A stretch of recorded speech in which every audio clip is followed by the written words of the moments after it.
Toss അക്കാഡമിയിലേക്ക് ഏവർക്കും സ്വാഗതം. Set പരീക്ഷ ഇങ്ങ് എത്തിയിരിക്കുകയാണ്. ജാനുവരി 21-നാണ് സെറ്റ് പരീക്ഷ. എല്ലാവരും പ്രിപ്പറേഷൻസ് മുറുക്കിയിരിക്കുന്നു എന്ന് വിശ്വസിക്കുന്നു. അപ്പോൾ ടോസ് അക്കാഡമി ഇന്ന് സെറ്റ് കെമിസ്ട്രിയുടെ ഭാഗത്തിൽ നിന്നും ഹോട്ട് ക്വസ്റ്റ്യൻസ്, അതായത് higher order thinking skills need ചെയ്യുന്ന ആവശ്യം വരുന്ന ചില ചോദ്യങ്ങളും ചോദ്യഭാഗങ്ങളും ഒക്കെ ഡിസ്കസ് ചെയ്യാനായിട്ടാണ് ഈ വീഡിയോ എത്തിയിരിക്കുന്നത്. നമ്മൾ എല്ലാ സീസണിലെയും പോലെ തന്നെ ഒരു ചോദിക്കാൻ സാധ്യതയുള്ള ഈ വരുന്ന പരീക്ഷയ്ക്ക് ചോദിക്കാൻ സാധ്യതയുള്ള പരീക്ഷാ ഭാഗങ്ങളൊക്കെ ഒന്ന് ഡിസ്കസ് ചെയ്യുകയാണ്. അപ്പൊ ഒന്നുകൂടെ ഞാൻ ഓർമ്മിപ്പിക്കുകയാണ്, യൂട്യൂബ് ചാനലിൽ ടോസ് അക്കാഡമിയുടെ യൂട്യൂബ് ചാനലിൽ എല്ലാ സീസണിലും നമ്മൾ ലേറ്റസ്റ്റ് ഇമ്പോർട്ടന്റ് ചോദ്യഭാഗങ്ങൾ ഇതുപോലെയുള്ള വീഡിയോസ് ചെയ്യാറുണ്ട്. അപ്പൊ അതിലും പറഞ്ഞിരിക്കുന്ന പോർഷൻസും കൂടെ നിങ്ങൾ നോക്കുക. ആ ഇമ്പോർട്ടൻസ് ഏരിയയോടൊപ്പം തന്നെ ഇന്ന് ഈ വീഡിയോയിൽ ഡിസ്കസ് ചെയ്യുന്ന ഭാഗങ്ങളും കൂടെ നോക്കുക. അപ്പൊ ഇന്നത്തെ ഈ വീഡിയോയില് ഈ കഴിഞ്ഞ പരീക്ഷയിലൊക്കെ പുതിയതായിട്ട് വന്നു കയറി കൂടിയ കുറച്ച് ഭാഗങ്ങള്, അതുപോലെ അഡ്വാൻസ്ഡ് ആയിട്ട് ചോദിക്കുന്ന ഏരിയാസ് ഒക്കെയാണ് നമ്മൾ ചോദ്യങ്ങളായിട്ട് ഡിസ്കസ് ചെയ്യുന്നത്. അപ്പം മെയിൻ ആയിട്ടുള്ള ഏരിയാസ് ഒക്കെ അങ്ങനെ തന്നെ കാണും. അതായത് ഇപ്പം ഇനോർഗാനിക്കിനെ സംബന്ധിച്ചിടത്തോളം coordination, lanthanides, bio inorganic, ഓർഗാനോമെറ്റാലിക്സ്, ബൊറൈൻ clusters, ഇതെല്ലാം വളരെ ഇമ്പോർട്ടന്റ് ആണ് അല്ലെ. അപ്പൊ അതിൽ നിന്ന് സ്ഥിരമായിട്ട് ചോദിക്കുന്ന ചോദ്യങ്ങൾ ഏതൊക്കെയാന്നൊക്കെ ഉള്ളത് നമ്മൾ ഓൾറെഡി പല വീഡിയോസുമായിട്ട് ഡിസ്കസ് ചെയ്തതാണ്. പക്ഷെ ഇന്ന് നമ്മളിവിടെ ഈ ഒരു വീഡിയോയിൽ ഡിസ്കസ് ചെയ്യുന്നത് അഡ്വാൻസ്ഡ് ടൈപ്പ് ചോദ്യങ്ങൾ, ആ ഭാഗത്ത് നിന്നും ഈ പ്രധാനപ്പെട്ട ഇനോർഗാനിക് ഓർഗാനിക്കിന്റെ ഒക്കെ ഭാഗത്ത് നിന്നും വരുന്ന അഡ്വാൻസ്ഡ് ഹോട്ട്സ് ടൈപ്പ് ക്വസ്റ്റ്യൻസ് ഏതൊക്കെയാണെന്നാണ് ഡിസ്കസ് ചെയ്യാനായിട്ട് പോകുന്നത്. അപ്പോ കഴിഞ്ഞ സെറ്റ് കെമിസ്ട്രി പരീക്ഷ നിങ്ങൾ എഴുതിയിട്ടുണ്ടെങ്കിൽ അല്ലെങ്കിൽ ചോദ്യപേപ്പർ കണ്ടിട്ടുണ്ടെങ്കിൽ നിങ്ങൾ ശ്രദ്ധിച്ചിട്ടുള്ള ഒരു അനലിറ്റിക്കൽ കെമിസ്ട്രിയുടെ ഭാഗത്ത് നിന്നും വന്നൊരു വാക്കായിരുന്നു തെർമോമെട്രിക് ടൈട്രേഷൻ. അപ്പോൾ അനലിറ്റിക്കൽ കെമിസ്ട്രിയിൽ വളരെ ഇമ്പോർട്ടന്റ് ആണ് ഈ പറഞ്ഞ ക്രൊമറ്റോഗ്രഫി, അതുപോലെ കണ്ടക്ടോമെട്രി, ആംബ്രോമെട്രി, പോളറോഗ്രഫി എല്ലാം വളരെ ഇമ്പോർട്ടന്റ് ആണ്. പല പല സീസണുകളിലും ഇത് അങ്ങോട്ടും ഇങ്ങോട്ടും മാറിയും തിരിച്ചും ഒക്കെയാണ് ചോദിച്ചിരുന്നത്. നെഫ്ലോമെട്രി, ടെർബിഡോമെട്രി, ഇതെല്ലാം തന്നെ. പക്ഷെ പുതിയതായിട്ട് എത്തിയത് ഒരാളാണ് ഇത് തെർമോമെട്രിക് ടൈട്രേഷൻ. തെർമോമെട്രിക് ടൈട്രേഷന്റെ മറ്റൊരു പേരാണ് എൻതാൽപി ടൈട്രേഷൻ. Enthalpy titration. അപ്പൊ ഇതിൽ നിന്ന് നമുക്കറിയാം സംതിങ് റിലേറ്റഡ് ടു ഹീറ്റ് ആണ്. അപ്പൊ ഇവിടെ എന്താ സംഭവിക്കുക, സൊല്യൂഷന്റെ ടെമ്പറേച്ചറിന്റെ ചേഞ്ചും വോളിയം ഓഫ് ദ ടൈട്രന്റും തമ്മിൽ പ്ലോട്ട് ചെയ്ത് കിട്ടുന്നതാണ് തെർമോമെട്രിക് ടൈട്രേഷൻ കർവ് എന്ന് പറയുന്നത്. ഇതിലെ നമുക്കറിയാം മിക്ക കെമിക്കൽ റിയാക്ഷൻസും നടക്കുന്നത് ഹീറ്റിന്റെ ഒരു ചേഞ്ചോട് കൂടിയാണ്. അപ്പൊ ആ ചേഞ്ചസ് ഓഫ് ഹീറ്റ് ഫോളോ ചെയ്തുകൊണ്ടാണ് തെർമോമെട്രിക് ടൈട്രേഷൻ നമ്മൾ പഠിക്കുന്നത്. ഓക്കെ, തെർമോമെട്രിക് ടൈട്രേഷൻസ്, അതായത് ഈ ഒരു ഹീറ്റ് ചേഞ്ച് ഫോളോ ചെയ്തുകൊണ്ട് തന്നെ നമുക്ക് end points of acid base titration കണ്ടെത്താം, അതുപോലെ പ്രസിപ്പിറ്റേഷൻ ടൈട്രേഷൻസ് കണ്ടെത്താം, കോംപ്ലക്സോമെട്രിക് ടൈട്രേഷൻ കണ്ടെത്താം, റിഡോക്സ് ടൈട്രേഷൻസും ഒക്കെ കണ്ടെത്താം. ഇവിടെയൊന്നും ഇൻഡിക്കേറ്റേഴ്സിന്റെ ഒന്നും ആവശ്യം നമുക്ക് വേണ്ടി വരുന്നില്ല. അടുത്ത അഡ്വാൻറ്റേജ് എന്ന് പറയുന്നത് ഇത് നോൺ അക്വസ് മീഡിയത്തിലും നമുക്ക് യൂസ് ചെയ്യാനായിട്ട് സാധിക്കും. വാട്ടർ ബേസിൽ മാത്രമല്ല, non aqueous medium like DMSO, acid, അതിലൊക്കെ ബേസ്, അതിലൊക്കെ നമുക്ക് ഈ ഒരു ടൈട്രേഷൻ യൂസ് ചെയ്യാനായിട്ട് സാധിക്കും. അടുത്തത് സ്റ്റേറ്റ്മെന്റിന് വേണ്ടി ചോദിക്കാൻ സാധ്യതയുള്ളതാണ് conditions for thermometric titration. The reaction must be carried out under adiabatic condition. Adiabatic കണ്ടീഷനിലായിരിക്കണം തെർമോമെട്രിക് ടൈട്രേഷൻസ് നടത്താനായിട്ട്. അതുപോലെ റിയാക്ഷൻ സ്റ്റെപ്പ് ഒരൊറ്റ സ്റ്റെപ്പിലൂടെ നടക്കണം. അതുപോലെ ഹീറ്റ് ഓഫ് ഡൈല്യൂഷൻ എന്ന് പറയുന്നത് വളരെ നെഗ്ലിജിബിൾ ആയിരിക്കണം. ഒരുപാട് ഹീറ്റ് ഓഫ് ഡൈല്യൂഷൻസ് ഒന്നും ഇൻക്ലൂഡ് ചെയ്യാനായിട്ട് പാടില്ല. ഇതാണ് തെർമോമെട്രിക് ടൈട്രേഷൻ. അടുത്ത് നോക്കിക്കേ, എക്സോതെർമിക് റിയാക്ഷനിലും എൻഡോതെർമിക് റിയാക്ഷനിലും കർവ് എങ്ങനെ വരുമെന്ന്. ചിലപ്പോൾ തന്നിരിക്കുന്നതിനകത്ത് എൻഡോതെർമിക് തെർമോമെട്രിക് ടൈട്രേഷൻ കർവ് വരുന്ന പ്ലോട്ട് ഏതാണെന്ന് ചോദിക്കാം. അപ്പോൾ എക്സോതെർമിക്കിൽ സംഭവിക്കുന്ന എന്താണ്, നമുക്കറിയാം എക്സോതെർമിക് റിയാക്ഷൻ എന്ന് വെച്ചാൽ ഹീറ്റ് റിലീസ് ചെയ്യാണ്. അപ്പൊ എന്ത് സംഭവിക്കും, നമ്മൾ ടൈട്രന്റിന്റെ വോളിയം ആഡ് ചെയ്യുമ്പോൾ പതുക്കെ പതുക്കെ ടെമ്പറേച്ചർ കൂടുകയും ഒരു പോയിന്റ് എത്തി കഴിയുമ്പോൾ അത് ഷെഡേന്ന് പറഞ്ഞ് ഡിക്രീസ് ആവുകയും ചെയ്യും. ആ അബ്രപ്റ്റ് ചേഞ്ച് ഇൻ ടെമ്പറേച്ചറിനെയാണ് നമ്മള് എന്താണ് ഇന്റർസെക്ട് ചെയ്യിപ്പിച്ചെടുത്ത് അതെന്ത് ചെയ്ത് എക്സ്ട്രാപൊളേറ്റ് ചെയ്ത് നമ്മൾ അതിന്റെ എൻ പോയിന്റ് കണ്ടെത്തുന്നത്. ആ സർക്കിളിൽ കിടക്കുന്നതാണ് അതിന്റെ എൻ പോയിന്റ്. അപ്പൊ അതിന് കറസ്പോണ്ടിങ് ആയിട്ടുള്ള വോളിയവും ആ ഒരു ടെമ്പറേച്ചർ നമുക്ക് നോക്കാനായിട്ട് സാധിക്കും. അപ്പൊ നമ്മൾ ആഡ് ചെയ്യുന്ന വോളിയം ഓഫ് അനലൈറ്റ് നമ്മൾ ആഡ് ചെയ്യുമ്പോൾ അത് ഫുൾ കൺസ്യൂം ചെയ്യുന്നു അല്ലെ. കൺസ്യൂം ചെയ്തുമ്പോഴത്തേക്കും അവിടെ റിലീസ് ഓഫ് ടെമ്പറേച്ചർ നടക്കുന്നു. പിന്നെ അനലൈറ്റ് ഒന്നും എന്താണ് കൺസ്യൂം ചെയ്യുന്നില്ല, റിയാക്ട് ചെയ്യുന്നില്ല. അപ്പോൾ ടെമ്പറേച്ചർ സ്വാഭാവികമായിട്ടും ഡിക്രീസ് ചെയ്യും. അതാണ് അവിടെ നടക്കുന്നത്. നേരെ മറിച്ച് എൻഡോതെർമിക് റിയാക്ഷനിൽ എന്ത് സംഭവിക്കും? ടെമ്പറേച്ചർ ആദ്യമേ തന്നെ ഡിക്രീസ് ചെയ്യുകയും ഒരു പോയിന്റ് എത്തിയതിനു ശേഷം അത് കോൺസ്റ്റന്റ് ആവുകയും ചെയ്യുന്നു. അപ്പൊ ഈ രണ്ട് കർവും ഒന്ന് ഇതുപോലെ വി തിരിച്ചിടുന്നതും ഒന്നൊരു ഇരുത്തിയ എല്ലോ അല്ലെങ്കിൽ ഒരു ചെയർ ഫോം അല്ലെ, ബീച്ചിലൊക്കെ കാണുന്ന ചെയർ ഫോം. അപ്പോൾ അത്തരത്തിലുള്ള കാര്യം നോക്കുക. അപ്പം അനലിറ്റിക്കൽ കെമിസ്ട്രി വളരെ ഇമ്പോർട്ടന്റ് ആണ്. പുതിയതായി വന്നു ചേർന്ന തെർമോമെട്രിക് ടൈട്രേഷനെ നിങ്ങൾ ഒഴിവാക്കരുത്. കിട്ടുന്ന പോയിന്റ്സ് എല്ലാം ഒന്ന് ജസ്റ്റ് എങ്കിലും പരീക്ഷയോട് അടുപ്പിച്ചെങ്കിലും ഒന്ന് വായിച്ചു പോകുന്നത് നല്ലതായിരിക്കും. അടുത്തത് ഇനോർഗാനിക് കെമിസ്ട്രിയിലാണ്.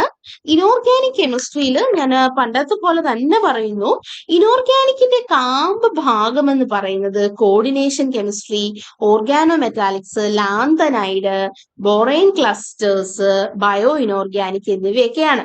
അപ്പൊ പല വീഡിയോസിലായിട്ട് ടോസ് അക്കാഡമി പ്രൊവൈഡ് ചെയ്ത പല എയ്ഡഡ് വീഡിയോസിനകത്ത് നമ്മൾ പല തരത്തിലുള്ള ബേസിക് ചോദ്യങ്ങളും മറ്റും ഒക്കെ ഡിസ്കസ് ചെയ്തിട്ടുണ്ട്. അപ്പൊ പരീക്ഷയ്ക്ക് പോകുന്നതിന് മുമ്പായിട്ട് ആ വീഡിയോസ് എല്ലാം കാണുക ഇതിനോടൊപ്പം തന്നെ.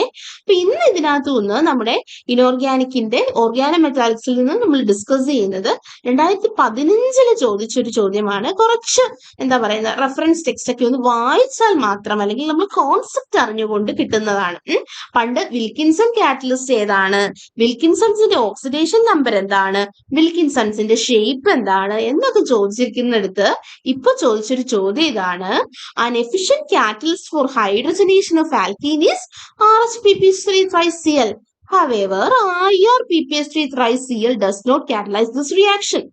അതായത് റോഡിയവും ആകെ മെറ്റലിനെ മാത്രം മാറ്റി ലിഗാൻസ് എല്ലാം സെയിം ആണ്.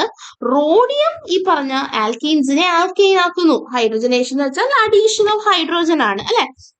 അതായത് ഇങ്ങനെയുള്ള സാധനത്തിലേക്ക് നമ്മള് ഹൈഡ്രോജനേഷൻ നടത്തി ഇതാ ഇങ്ങനെയായി മാറി, ആൽക്കീൻ ആൽക്കെയിനായി. ഇത് നടത്താൻ ആരെ കൊണ്ടേ കഴിവുള്ളൂ? വിൽക്കിൻസൺ കാറ്റലിസ്റ്റ് ആയ RHPPS3-Cl കൊണ്ടേ കഴിവുള്ളൂ. നേരെ മറിച്ച് ഇറിഡിയം വന്നാൽ ഈ പറഞ്ഞ റിയാക്ഷൻ നടക്കില്ല എന്നാണ് പറയുന്നത്. എന്തുകൊണ്ടാണ്? നിങ്ങൾ നോക്കുക, കൊച്ച് റോഡിൽ ഇരുന്നുവാണ് അല്ലെ. ദാറ്റ് ഈസ് കൊബാൾട്ട് ഒരു 3D ആണ്, റോഡിയം ഒരു 4D ആണ്, ഇറിഡിയം ഒരു 5D ആണ്. അപ്പൊ താഴേക്ക് ഡൗൺ എ ഗ്രൂപ്പ് സൈസ് കൂടുകയാണ്. ഇറിഡിയം വലിയ സൈസാണ്, റോഡിയം കമ്പാരിറ്റീവ്ലി ചെറിയ സൈസാണ്. അപ്പൊ ചെറിയ ഒരാളിന്റെ അടുത്തേക്ക് ബൾക്കിയർ ആയിട്ടുള്ള ട്രൈഫിനൈൽ ഫോസ്ഫൈൻ പോലെയുള്ള PPH3 ലിഗാൻഡ് വരുമ്പോൾ അവിടെ ഇരിക്കാനായിട്ട് സാധ്യമല്ല. റോഡിയം അവിടെ അയാളെ പുറം തള്ളുക തന്നെ ചെയ്യും. That is steric repulsion. നേരെ മറിച്ച് ഇറിഡിയം പോലെയുള്ള വലിയൊരാളുടെ അടുത്തേക്ക് PPH3 വന്നാൽ അയാൾക്ക് സുഖമായിട്ട് ആ ഇറിഡിയത്തിനെ പറ്റി ചേർന്ന് അവിടെ ഇരിക്കാം, അയാൾ പുറം തള്ളില്ല. വിൽക്കിൻസൺ കാറ്റലിസ്റ്റിന്റെ ആദ്യത്തെ റിയാക്ഷൻ എന്ന് പറയുന്നത് തന്നെ ബൾക്കിയർ ഫോസ്ഫൈൻ ലിഗാൻഡിനെ ഡിസോസിയേറ്റ് ചെയ്യുക എന്നുള്ളതാണ്. അപ്പൊ ഇറിഡിയത്തിന്റെ അടുത്ത് സുഖമായിട്ടിരിക്കുന്ന PPH3 ഇറിഡിയം പുറന്തള്ളുമോ? കാരണം ഇറിഡിയത്തിന് ചുറ്റും സ്പേസ് ആണ്. അപ്പൊ അവിടെ അവര് സ്റ്റെറിക് റിപ്പൾഷൻ വരുന്നില്ല. നേരെ മറിച്ച് റോഡിയം എന്ത് ചെയ്യും? സ്റ്റെറിക് റിപ്പൾഷൻ ഉള്ളതുകൊണ്ട് അവിടെ എങ്ങും അടുപ്പിക്കത്തില്ല, അകറ്റിവിടും. ദാറ്റ് ഇസ് ഡിസോസിയേഷൻ അവിടെ നടക്കും, which is a mandatory step for Wilkinson catalyst. പക്ഷെ ഇറിഡിയം ആയിട്ട് PPH3 അടുത്ത് പിടിച്ചു നിർത്തി നല്ല സ്ട്രോങ് ആയിട്ട് അങ്ങ് ബൈൻഡ് ചെയ്യും.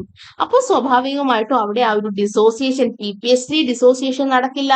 അത് നടന്നാൽ മാത്രമല്ലേ നമുക്ക് ഹൈഡ്രജൻ അഡീഷനും ഇൻസേർഷനും ഒക്കെ നടക്കത്തുള്ളൂ, റിഡക്റ്റീവ് എലിമിനേഷൻ ഒക്കെ നടക്കത്തുള്ളൂ. അപ്പൊ സ്വാഭാവികമായിട്ടും ഇറിഡിയത്തിൽ അത് നടക്കില്ല. കാരണം ഇറിഡിയവും PPH3 തമ്മിൽ സ്ട്രോങ് ബൈൻഡിങ് ആണ്. Option A, PPH3 bind stronger to iridium than RH. So ഇത് ഊഹിക്കാത്ത ക്വസ്റ്റ്യൻ ആണ്, മീൻസ് ക്വസ്റ്റ്യൻ അല്ല, ടെക്സ്റ്റിൽ പറയുന്ന ഒരു പോയിന്റ് ആണ്.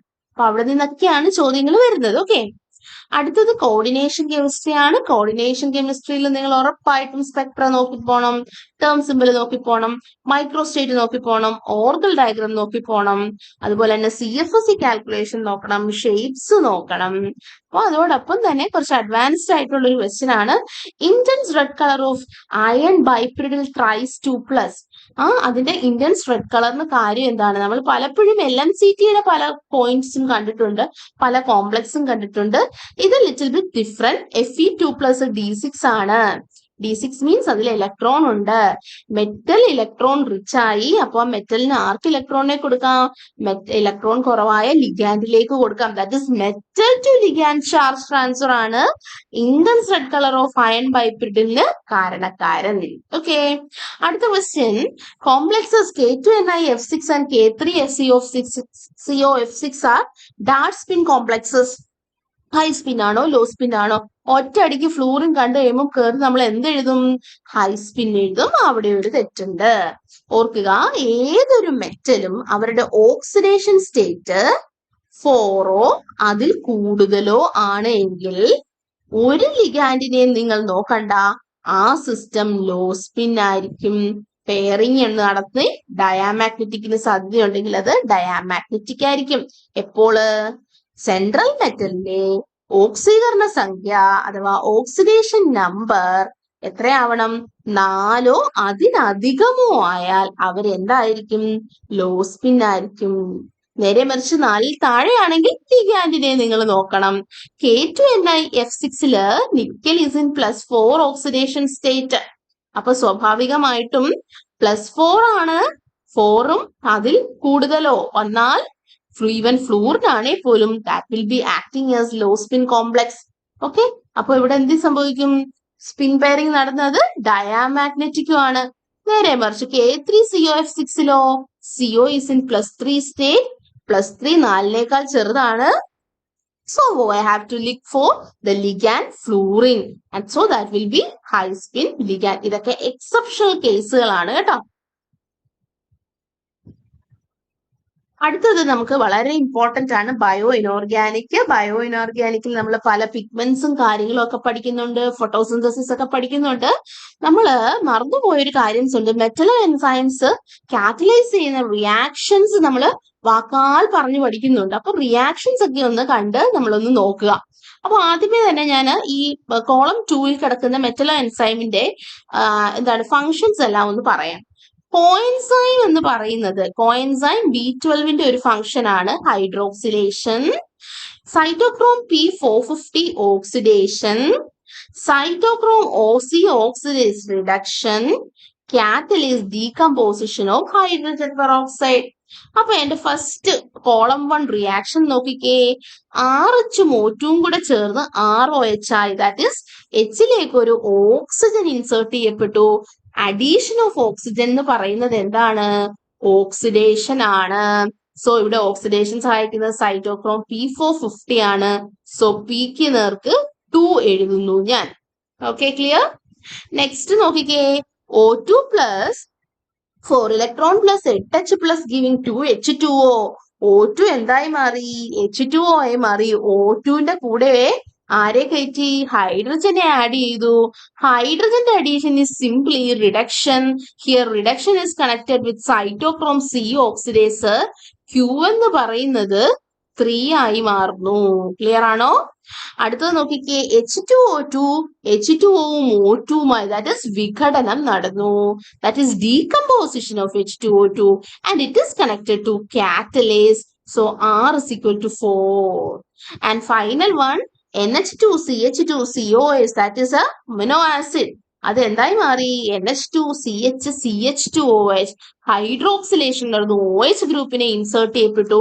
അത് വേറെ ആരുമല്ല, കോഎൻസൈം B12 ആണ്. S is connected to 1. So option 3 is the C is the answer. ഇത്തരത്തിലൊക്കെയുള്ള ചോദ്യമാണ് നമ്മൾ ഇനി പ്രതീക്ഷിക്കേണ്ടത്. നോക്കിക്കേ, 2020 വന്ന ചോദ്യമാണ്. അപ്പൊ ഇതൊക്കെ അനലൈസ് ചെയ്തിട്ടായിരിക്കുമല്ലോ അവര് ക്വസ്റ്റ്യൻ പേപ്പർ ഒക്കെ സെറ്റ് ചെയ്യുന്നത്. അപ്പൊ മാറ്റത്തെ ഉൾക്കൊണ്ടുകൊണ്ട് പഠിക്കുക. അടുത്തത്, ഓക്സിഹെമോസയാനിൽ the coordination number, mode of oxygen binding, color and net magnetic behavior. പണ്ട് ഹീമോസൈനിനകത്തെ മെറ്റലിന്റെ പേരെന്താണ്? അല്ലെങ്കിൽ ഹീമോസൈനിൻ ഹീമാണോ നോൺ ഹീമാണോ? അല്ലെങ്കിൽ ഹീമോസൈനിലെ ഓക്സിഡേഷൻ സംഖ്യ എത്ര എന്നൊക്കെ ചോദിക്കുന്നതായിരുന്നു ചോദ്യം. പക്ഷെ ഇപ്പൊ നോക്കിക്കേ, ആ മൊത്തത്തിലുള്ള രീതികൾ മാറി. ഇതൊന്നും പുറത്തുനിന്നല്ല, ഇതെല്ലാം ഇനോർഗാനിക്കിന്റെ കുര്യൻ ശർമ്മ നോക്കിയാലും ഹ്യൂഹി നോക്കിയാലും ഉണ്ട്. അപ്പൊ ഞാൻ ആ ഹീമോസയാനിനെ ഒന്ന് വരയ്ക്കാമേ.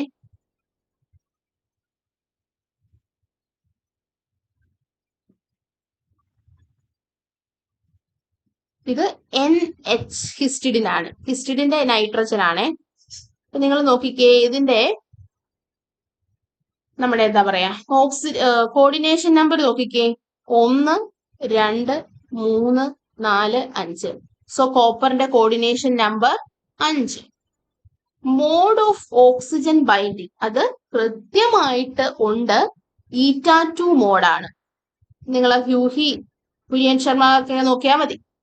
അടുത്തത് കളർ എന്ന് പറയുന്നത് ബ്ലൂ കളറാണ്, അതുകൊണ്ട് ബ്ലൂ കളറാണ്. പിന്നെ മാഗ്നറ്റിക് ബിഹേവിയർ ശരിക്കും പറഞ്ഞാല് due to antiferromagnetic coupling, അതുകൂടി ഒന്ന് അറിഞ്ഞിരിക്കുക. ആന്റി ഫെറോ മാഗ്നറ്റിക് കപ്ലിംഗ് കാരണം എന്തായി മാറുകയാണ് ഇവര്? ഡയാമാഗ്നറ്റിക് ആയി മാറുകയാണ്. Option C is the answer. O2 - ആയിട്ടാണ് മീൻസ് എന്താണ് ഇത് ഫോം ചെയ്യുന്നത്. പെറോക്സൈഡ് ബ്രിഡ്ജിങ് ആണ് നമ്മുടെ ഈ ഓക്സി ഹീമോ സയാനൈഡ്. ഇതുപോലെ തന്നെ ഹീമെരിത്രിൻ നിങ്ങൾ നോക്കണം, ഹീമോഗ്ലോബിൻ നോക്കണം, അതുപോലെ തന്നെ വൈറ്റമിൻ B12 നോക്കണം, പ്ലാസ്റ്റോസൈനിൻ ഒക്കെ തന്നെ നോക്കണം. പിന്നെ അതില് സിസ്പ്ലാറ്റിൻ ഉണ്ടല്ലോ, അതും നിങ്ങൾ നോക്കേണ്ടതായിട്ടുണ്ട്. ഓക്കെ, അടുത്തത് ഇങ്ങോട്ട് നമ്മൾ വരുമ്പോൾ സ്പെക്ട്രോസ്കോപ്പി ആണ്. സ്പെക്ട്രോസ്കോപ്പിയിൽ എല്ലാം തന്നെ ഇമ്പോർട്ടന്റ് ആണ്. ഇപ്പൊ ലേറ്റസ്റ്റ് ആയിട്ട് NMR ചോദിക്കുന്നുണ്ട്. ദെൻ ESRന്റെ ഒരു സ്റ്റാൻഡേർഡ് ആണ് കഴിഞ്ഞ തവണ ചോദിച്ചത്. ഇനി ESRന്റെ ലൈൻസ്, നമ്പർ ഓഫ് ലൈൻസ് ചോദിക്കാനുള്ള സാധ്യത ഏറുന്നുണ്ട്. മോസ്ബോർ പണ്ട് ചോദിക്കുമായിരുന്നു, ഇപ്പൊ അവരൊന്ന് നിർത്തി വെച്ചിരിക്കുകയാണ്. IR ഇമ്പോർട്ടന്റ് ആണ്. UVയിലെ വുഡ്വർഡ് ഫീസർ റൂൾ വളരെയധികം ഇമ്പോർട്ടന്റ് ആണ്, ചോദിക്കും. അതിനും നിങ്ങൾ ഇമ്പോർട്ടൻസ് കൊടുക്കുക. അപ്പൊ IR പഠിക്കുമ്പോൾ എപ്പോഴും നിങ്ങൾക്ക് ഏതൊരു കോമ്പറ്റേറ്റീവ് എക്സാം എടുത്താലും whether it is set net എന്തോ ആയിക്കോട്ടെ, IRൽ നിന്ന് ചില ബാൻഡുകൾ ചോദിക്കുക എന്നുള്ളത് അവരുടെ ഒരു പ്രിവിലേജ് തന്നെയാണ്. അപ്പൊ അത്യാവശ്യം കുറച്ച് ഫങ്ഷണൽ ഗ്രൂപ്പുകളുടെ ബാൻഡുകളുടെ വാല്യൂസ് നിങ്ങൾ കൃത്യമായിട്ട് പഠിച്ചു വെച്ചിരിക്കാം. OH ബാൻഡ്, അതായത് OH ഗ്രൂപ്പുള്ള ഒരു കോമ്പൗണ്ട് നിങ്ങൾക്ക് തരുമ്പോൾ ഉറപ്പായിട്ടും 3700-നും 3200-നും ഇടയിൽ ഒരു IR ബാൻഡ് നിസ്സുനിശ്ചിതം ഉണ്ടാവും. ഇപ്പൊ ആൽക്കഹോൾ എന്ന് പറയുമ്പോൾ ROH ആണ്, അവിടെ OH ഉണ്ട്. ഫിനോൾ എന്ന് പറയുന്നത് C6H5OH ആണ്, അവിടെ OH ഉണ്ട്. Carboxylic acid C double bond OH ആണ്, അവിടെ OH ഉണ്ട്. ഇപ്പൊ ഈ OH ഒക്കെ വരുന്ന ഏതൊരു കോമ്പൗണ്ട് എടുത്താലും 3700-നും 3200-നും ഇടയിൽ ഒരു ബാൻഡ് ഉണ്ട്. അത് എന്തിന്റെയാണ്? OH സ്ട്രെച്ചിങ് ആണ്. അതുപോലെ NH സ്ട്രെച്ചിങ്ങും ഈ ഒരു റേഞ്ചിലാണ്. പിന്നെ ടെർമിനൽ ആൽക്കെയിൻ ബ്യൂട്ട് 1 അതായത് ഏറ്റവും അറ്റത്തായിട്ട് കാണിക്കാം, കണ്ടോ, ഇതെന്ന് പറയുന്നത് ടെർമിനൽ ആൽക്കെയിൻ ആണ്, അറ്റത്താണ് വരുന്നത്. അപ്പൊ ആ ടെർമിനൽ ആൽക്കെയിൻസിൽ നമുക്ക് വാല്യൂ എന്ന് പറയുന്നത് 3220-നും 3300-നും ആണ് CH stretching. Alkene CH stretching 3100-3000-നും ഇടയിൽ. പിന്നെ നിങ്ങൾ നോക്കേണ്ടത് ഈ carboxylic acid aldehyde ketone carbonyl CO stretching 1820-1000-നും ഇടയിലായി. ഓക്കെ, അപ്പൊ ആ വാല്യൂസ്. പിന്നെ നൈട്രോ കോമ്പൗണ്ടിൽ NO2 സ്ട്രെച്ചിങ് 1500-നും 1550-നുമായിട്ട്. അപ്പൊ ഇത് 1700-ആണ്. ഓക്കെ, ആ ഒരു റേഞ്ച് ഒക്കെ ഒന്ന് ജസ്റ്റ് നോക്കുന്നത് നല്ലതായിരിക്കും കേട്ടോ. അപ്പൊ അതൊക്കെ ഒന്ന് നോക്കണം, വളരെ ഇമ്പോർട്ടന്റ് ആണ് ഈ പറഞ്ഞ എന്താണ് നമ്മുടെ ഈ IR ബാൻഡ്സ് എന്ന് പറയും. അടുത്തത് നിങ്ങൾ നോക്കിക്കേ, വൈബ്രേഷണൽ മോഡിനകത്ത് തന്നിരിക്കുന്നതിനകത്ത് IR ആക്റ്റീവ് ഏതാണ്? അറിയാലോ, ഇത് ഏതാ കോമ്പൗണ്ട്? കാർബൺ ഡയോക്സൈഡ് ആണ്. കാർബൺ ഡയോക്സൈഡിനെ നമ്മൾ പഠിച്ച രീതിയിൽ ഒന്ന് നോക്കിക്കേ, 3 തരം സ്ട്രെച്ചിങ് ഉണ്ട്: സിമട്രിക്ക്, എസിമെട്രിക്ക്, ബെൻഡിങ്. ഇതില് എസിമെട്രിക്കും ബെൻഡിങ് ആണ് IR ആക്റ്റീവ്. എന്തുകൊണ്ടാ? അവിടെ ഡൈപോൾ മൊമെന്റ് ഉള്ളൂ, ഡൈപോൾ മൊമെന്റ് ഉള്ളൂ. സിമട്രിക്കിൽ എന്താ സംഭവിക്കുന്നത്? സിമട്രിക്കില് ഡൈപോൾ മൊമെന്റ് 0 ആണ്. ഡൈപോൾ മൊമെന്റ് 0 ആണ്. അപ്പൊ അതിന്റെ സംഭവം എന്താണ്? അയാള് ഡൈപോൾ മൊമെന്റ് 0 ആണ് എങ്കിൽ എന്ത് സംഭവിക്കും? അവിടെ IR ആക്ടിവിറ്റി കാണിക്കില്ല. ഓക്കെ, IR ആക്ടിവിറ്റി കാണിക്കില്ല. അപ്പൊ ഇനി ഏതൊക്കെയാണ് സിമെട്രിക് സ്ട്രെച്ചിങ് എന്ന് പറയുന്നത്? ഒരേപോലെ ഫസ്റ്റ് വൺ കണ്ടോ, ഫസ്റ്റ് വൺ എന്ന് വെച്ചാൽ രണ്ടും ഒരേപോലെയാണ് സ്ട്രെച്ച് ചെയ്യുന്നത്, ഒന്ന് അങ്ങോട്ടും ഒന്ന് ഇങ്ങോട്ടും ഓപ്പോസിറ്റ് ആയിട്ട് ഈക്വൽ ഇതിൽ. അതെന്ന് പറയുന്നത് ഏതാണ്? അത് സിമെട്രിക് ആണ്, IR ഇനാക്റ്റീവ് ആണ്. രണ്ടാമത് കാണിച്ചിരിക്കുന്നുണ്ടോ? രണ്ടാമത് കാണിച്ചിരിക്കുന്നത് വെച്ചാല് രണ്ടും എന്താ പറയാ, ഒരേ ഡയറക്ഷനിലേക്കാണ് പോകുന്നത്. ദാറ്റ് മീൻസ് അവിടെ ഒരു ഡൈപോൾ മൊമെന്റ് ഉണ്ട്. അത് ആന്റിസിമെട്രിക് അല്ലെങ്കിൽ എസിമെട്രിക് സ്ട്രെച്ചിങ് എന്ന് പറയാം. സോ ഡൈപോൾ മൊമെന്റ് ഉണ്ട്, IR ആക്റ്റീവ്. മൂന്നാമത് കാണിച്ചിരിക്കുന്ന ബെൻഡിങ് മോഡാണ്, അവിടെയും IR active. So 2 and 3. Okay, അടുത്തത് NMRന്റെ ചോദ്യമാണ്. NMRന്റെ ചോദ്യങ്ങൾ സ്ഥിരം ഇപ്പൊ വരുന്നുണ്ട്. In an NMR spectrometer operating at a magnetic field of 16.45 Tesla, resonance frequency കാണാനാണ്. Resonance frequency mu is equal to G mu n B by H. G value എന്താണ്? 5.05 into 10⁻⁻27. mu n എന്ന് പറയുന്നത് തന്നിട്ടുണ്ടല്ലോ, എത്ര? G തന്നു. mu n എന്ന് പറയുന്നത് beta ആണ് mu n എന്ന് ഉദ്ദേശിക്കുന്നത്. 5.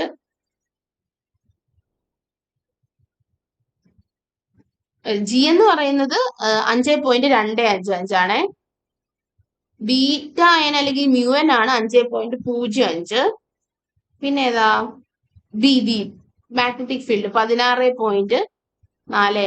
H അറിയാലോ, പ്ലാങ്ക്സ് കോൺസ്റ്റന്റ് 6.626 10⁻⁻34. നമുക്ക് 688.8 into 10⁻⁻6 S ഇൻവേഴ്സ് കിട്ടും, which is equal to 658 megahertz. ഇതും 2020 ചോദിച്ചാണ്, അത് ഒന്ന് ശ്രദ്ധിക്കുന്നത് നല്ലതായിരിക്കും. ഓക്കെ, അപ്പോൾ എല്ലാ സ്പെക്ട്രോസ്കോപ്പിയും നിങ്ങൾ ഇമ്പോർട്ടൻസിൽ പഠിക്കാം.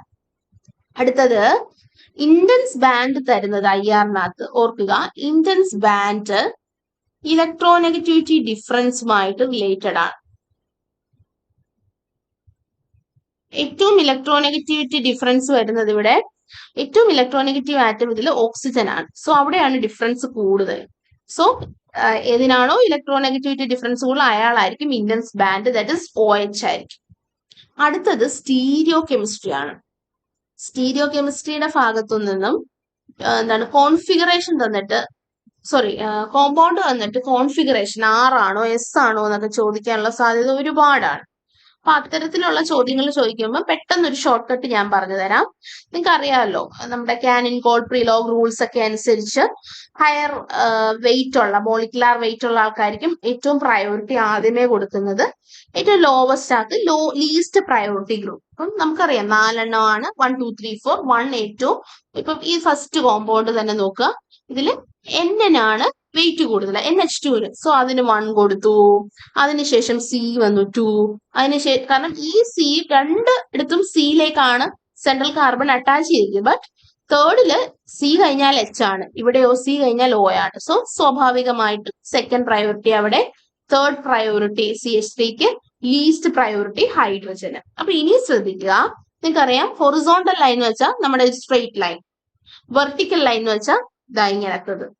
ഓക്കെ, ഒരു സ്ട്രെയിറ്റ് ലൈൻ പോലെ, അതായത് XY വരയ്ക്കത്തില്ലേ, അത് ഹൊറിസോണ്ടൽ, കുത്തനെ നിൽക്കുന്നത് വെർട്ടിക്കൽ ലൈൻ. അപ്പോൾ ഞാൻ പറയാണ്, ഇങ്ങനെ തരുന്ന കോമ്പൗണ്ടില് നിങ്ങളുടെ ലീസ്റ്റ് പ്രയോറിറ്റി ഗ്രൂപ്പായ 4ാമത്തെ ഗ്രൂപ്പ് ഹൊറിസോണ്ടൽ ലൈനിന്റെ ലെഫ്റ്റിലോ റൈറ്റിലോ വരികയാണ്. അല്ലെങ്കിൽ ആ ഒരു കുരിശിന്റെ ലെഫ്റ്റ് റൈറ്റിൽ വന്നാൽ, ഹൊറിസോണ്ടൽ ലൈനിന്റെ ലെഫ്റ്റ് റൈറ്റിൽ വന്നാൽ, നിങ്ങൾ എന്താ പറയാ, റൊട്ടേറ്റ് ചെയ്ത് 1 2 3 4നെ റൊട്ടേറ്റ് ചെയ്ത് കിട്ടുന്ന എന്താണോ അതിനെ ജസ്റ്റ് റിവേഴ്സ് ചെയ്യുക. ഹൊറിസോണ്ടലിൽ വന്നാൽ റിവേഴ്സ്, നിങ്ങൾക്കറിയാലോ, ഇങ്ങനെ വന്നാൽ R-ഉം ആന്റി ക്ലോക്ക് വൈസ് വന്നാൽ S-ഉം ആണ്. അപ്പൊ നമുക്ക് ഈ 1 2 3 4 എന്ന് വെച്ച് കഴിയുമ്പോൾ എന്താണ്, ക്ലോക്ക് വൈസ് വന്നു, R ആണ് നമുക്ക് കിട്ടേണ്ടത്. ബട്ട് ഹൊറിസോണ്ടലിന്റെ ലെഫ്റ്റ് സൈഡിൽ H നിൽക്കുന്നതുകൊണ്ട് just reverse, it will be S. ഈ അടുത്ത ഗ്രൂപ്പ് നോക്കിക്കുക. അടുത്ത ഗ്രൂപ്പിന്റെ പ്രത്യേകത എന്താണ്? ലീസ്റ്റ് പ്രയോറിറ്റി ഗ്രൂപ്പ് ടോപ്പിലായിട്ടാണ് നിൽക്കുന്നത്, അല്ലെ? വെർട്ടിക്കൽ ലൈനിലാണ് നിൽക്കുന്നത്. അപ്പൊ അത് വെർട്ടിക്കൽ ലൈനിന്റെ ടോപ്പ് ഓർ ബോട്ടത്തിൽ നിൽക്കുന്നാല് എന്താണോ കിട്ടുന്നത് അത് അതേപടി എഴുതുക, റിവേഴ്സ് ചെയ്യരുത്. ഇപ്പൊ ഇവിടെ നോക്കിക്കുക, 1 2 3 4 എസ് ആണ് കിട്ടിയത്, എസ് തന്നെയാണ്, ആറാക്കരുത്. ഓക്കെ. ലീസ്റ്റ് പ്രയോറിറ്റി ഗ്രൂപ്പ് ലെഫ്റ്റിലോ റൈറ്റിലോ ഹൊറിസോണ്ടൽ ലൈനിൽ വന്നാൽ റിവേഴ്സ്, അല്ല എങ്കിൽ അതേപടി. ഇതിന്റെ പലതരം കോമ്പൗണ്ട്സ് ഉണ്ട്, അതൊക്കെ ചോദിക്കാനുള്ള സാധ്യതയുണ്ട്. അപ്പം കഴിഞ്ഞ പരീക്ഷയ്ക്കും കോൺഫിഗറേഷൻ ചോദിച്ചു, അപ്പൊ അത് നിങ്ങളൊന്ന് നോക്കണം. പിന്നുള്ള ഒരു ഇമ്പോർട്ടന്റ് ഏരിയ ആണ് എന്താണ് കൺഫർമേഷൻസ്. സൈക്ലോബ്യൂട്ടൈന്റെ, ഈത്തൈന്റെ, സൈക്ലോഹെക്സൈന്റെ ഒക്കെ കൺഫർമേഷൻസ് നോക്കണം. രണ്ട് സ്റ്റേബിൾ ഫോം സൈക്ലോഹെക്സൈന്റെ ചെയർ ഫോമും ബോട്ടും ആണ്. ബട്ട് ഏറ്റവും മോർ സ്റ്റേബിൾ ചെയർ ആണ്. എന്തുകൊണ്ടാണ്? ആംഗിൾ സ്ട്രെയിൻ ഇല്ല, ടോർഷണൽ സ്ട്രെയിൻ ഇല്ല, ഫ്ലാറ്റ് പോൾ ഇന്ററാക്ഷൻ ഇല്ല, ഈത്തൈൻ കണ്ടീഷൻസിന്റെ എക്ലിപ്സ്ഡ് നേച്ചർ ഒന്നുമില്ല. നേരെ മറിച്ച് ആംഗിൾ സ്ട്രെയിൻ ഒഴിച്ച് ബാക്കിയെല്ലാം തന്നെ ബോട്ട് ഫോമിലുണ്ട്. അപ്പോൾ നിങ്ങളോട് ചിലപ്പം എന്തുകൊണ്ടാണ് സ്റ്റേറ്റ്മെന്റ് ആയിട്ട് ചോദിക്കാം. അതുപോലെ തന്നെ ഫോട്ടോ കെമിസ്ട്രിയും വളരെ ഇമ്പോർട്ടന്റ് ആണ്. അത് ഈ പറഞ്ഞ നെയിംഡ് റിയാക്ഷൻ, നിങ്ങൾ എവിടെയൊക്കെ സിലബസിൽ നെയിംഡ് റിയാക്ഷൻ കാണുന്നു, നെയിംഡ് ലോസ് കാണുന്നുണ്ടോ, നെയിംഡ് ഇക്വേഷൻസ് കാണുന്നുണ്ടോ, അവിടെ അതെല്ലാം ചോദ്യകർത്താവിന്റെ ഇഷ്ടപ്പെട്ട ഏരിയ ആയിരിക്കും. അതെല്ലാം നിങ്ങൾ പഠിക്കുക. ഓക്കെ. പിന്നെ ലേറ്റസ്റ്റ് ഒരു ട്രെൻഡ് ആണ് നമ്മൾ ബൊറൈൻ ക്ലസ്റ്റേഴ്സിൽ ക്ലോസോനിഡോ, അരാക്കിനോ എല്ലാം ചോദിക്കുമെങ്കിൽ പോലും ഇതുപോലെ റാങ്ക് ഡിറ്റർമിനിങ് ആയിട്ടുള്ള ചോദ്യങ്ങൾ വരാം. അതായത് Al2B4H18 3 സെന്റർ 2 ഇലക്ട്രോൺ ബോണ്ട് കാണാൻ സ്റ്റിക്സ് റൂൾ ഒന്നും വെച്ച് നമുക്ക് കിട്ടില്ല, ബൈ ഹാർട്ട് ചെയ്യുക, അല്ലെങ്കിൽ നമ്മൾ സ്ട്രക്ചർ അറിയണം. 3 സെന്റർ 2 ഇലക്ട്രോൺ ബോണ്ട് എത്ര നോക്കാം? 3 സെന്റർഡ് ആറ്റം വരണം. AlHAl അത് 3 സെന്റർ ആണ്, ബട്ട് 2 ഇലക്ട്രോൺ ആണ്. സോ 1, അടുത്ത AlHAl2, ഇവിടെ AlHB3, 4 5 6 7 8 9 10. അപ്പൊ എത്രയാണ് Al2B4H18ന്റെ 3 സെന്റർ 2 ഇലക്ട്രോൺ ബോണ്ട്? 10. ഇതൊക്കെ ശരിക്കും ചോദിക്കാറുള്ളത്. ഇത് നെറ്റിന് ചോദിച്ചിട്ടുണ്ട്. എന്നാൽ Al2Cl6ലുള്ള ബോണ്ട് ഏത് ടൈപ്പ് ഉണ്ട്? 3 സെന്റർ 4 ഇലക്ട്രോൺ ബോണ്ട് ഉണ്ട്. ഇതൊക്കെ സ്റ്റേറ്റ്മെന്റ് ആയിട്ട് ചോദിക്കാം. അത് 2 എണ്ണമാണുള്ളത് കേട്ടോ. 2 ഇപ്പൊ എത്ര 3 സെന്റർ 4 ഇലക്ട്രോൺ ബോണ്ട് ഉണ്ട് Al2Cl6 എന്ന് ചോദിക്കാം. അപ്പോൾ ആ ക്ലസ്റ്റേഴ്സ് ഒക്കെ പഠിക്കുക. പിന്നെ സ്റ്റിക്സ് നമ്പർ കണ്ടുപിടിക്കാനായിട്ടുള്ളത് ചോദിക്കും. പിന്നെ ക്ലോസോനിഡോ, അരക്കിനോ ചോദിക്കും. സിംഗിൾ ക്ലസ്റ്റേഴ്സ് വന്നിട്ട് ക്ലോസോനിഡോ ചോദിക്കും. അതൊക്കെ ഇമ്പോർട്ടന്റ് ആണ്. പിന്നുള്ള ഒരു ഇതെന്ന് പറയുന്നത് നിങ്ങളുടെ nano chemistry, supramolecular, green chemistry. Okay. ഈ ഏരിയാസിൽ നിന്നൊക്കെ കുറെ MCQs കിട്ടും. ആ MCQs ഒക്കെ വർക്ക്ഔട്ട് ചെയ്യുക. ഗ്രീൻ കെമിസ്ട്രിയിൽ ആറ്റം ഇക്കണോമിയുടെ പ്രോബ്ലം മസ്റ്റ് ആയിട്ട് അറിഞ്ഞിരിക്കുക. സുപ്രാമോളിക്കുലറിൽ നിങ്ങൾ കാലിക്സറൈൻസ്, ഓക്കെ, സൈക്ലോഡെക്സ്ട്രീൻസ് അതൊക്കെ ഒന്ന് നോക്കുന്നത് നല്ലതായിരിക്കും. ഓക്കെ. പിന്നെ നമുക്ക് ഈ എന്താണ് പ്രധാനമായിട്ടുള്ള ഏരിയാസ് നിങ്ങൾ മിസ്സാക്കരുതാത്ത ഏരിയാസ് ആണ് ഈ പറഞ്ഞത്.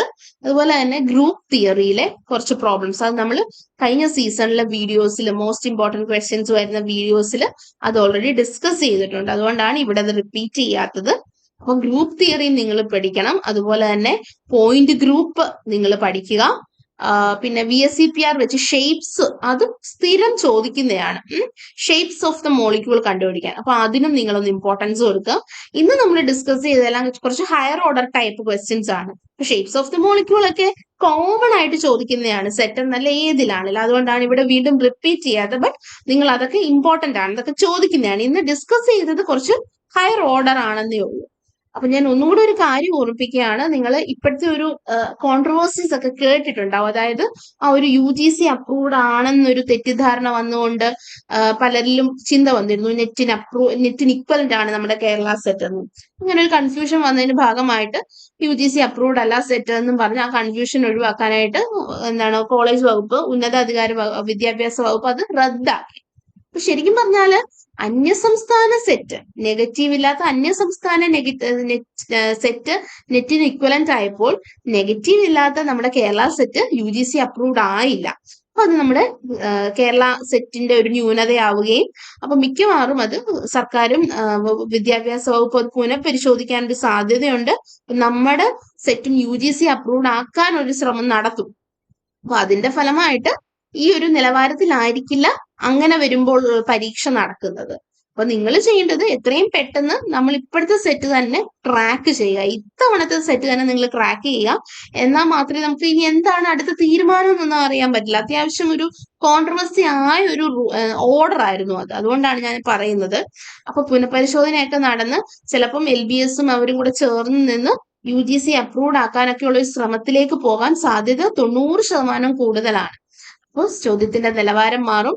പെട്ടെന്നൊരു മാറ്റം വരുമ്പോൾ ആർക്കാണേലും ഉൾക്കൊള്ളാനൊക്കെ ഒരു ബുദ്ധിമുട്ടുണ്ടാവും. അപ്പോൾ ഏറ്റവും സേഫ് എന്ന് പറയുന്നത് ഇപ്പോഴത്തെ നിങ്ങളുടെ കയ്യിൽ ഇപ്പൊ നിങ്ങൾ പഠിക്കുന്ന സെറ്റിനെ മാക്സിമം ഉറക്കമൊക്കെ കുറച്ചുകൊണ്ട് നല്ല രീതിയിൽ വർക്ക് ചെയ്ത് എങ്ങനെയും അത് നേടിയെടുക്കുക കേട്ടോ.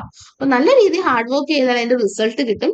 അപ്പൊ ഇതാണ് നിങ്ങളുടെ ലാസ്റ്റ് ചാൻസ് എന്നുള്ള രീതിയിൽ പഠിച്ചെടുക്കുക. ടോസ് അക്കാഡമി എല്ലാവർക്കും വിജയാശംസകൾ നേരുന്നു. Thank you.